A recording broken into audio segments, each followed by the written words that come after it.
Assalamualaikum warahmatullahi wabarakatuh. Halo guys, selamat datang di channel Cik Rudolf. Sebelum anda menonton video ini, anda tekan klik subscribe dan like dan share. Selamat menyaksikan di channel Cik Rudolf. Channel Cik Rudolf. Momen pelantikan dan pengambilan sumpah perjanjian pejabat fungsional dalam pemerintah Kabupaten Aceh Timur 25 November 2019.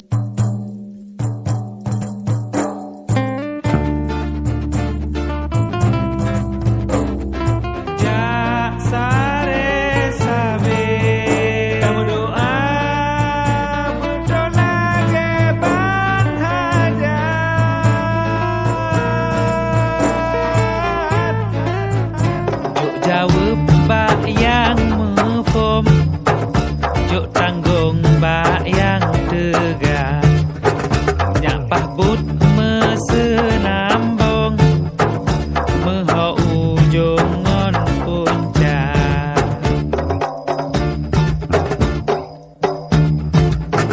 Dapat deh mbak ureng jut, yang tujut bela bangsa.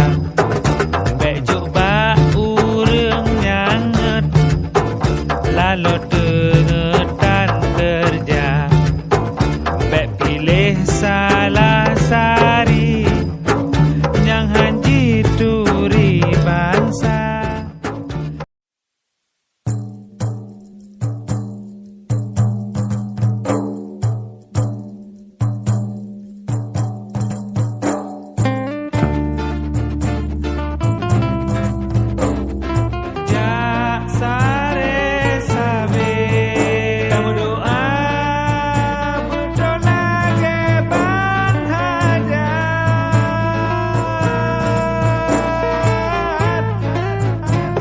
Jawab mbak yang mefom, juk tanggung mbak yang tegar. Nyapah but mesenambong, meho ujung ngon puncak.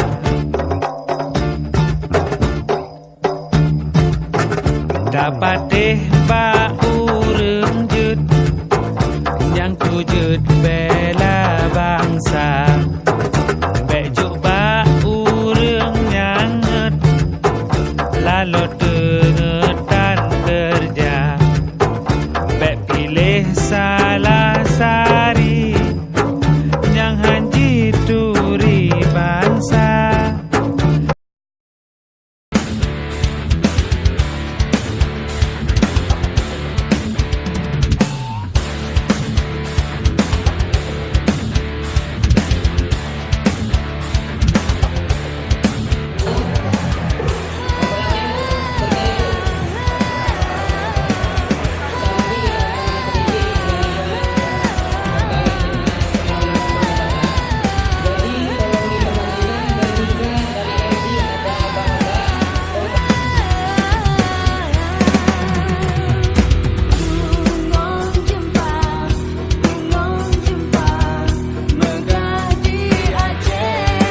yo tak temco.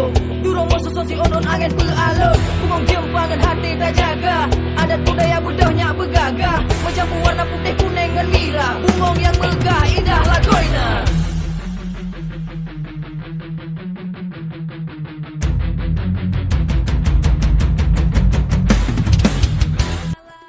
Terima kasih sudah menonton video ini. Jangan lupa di subscribe, di like, dan di share. Terima kasih di channel Cik Rudolf.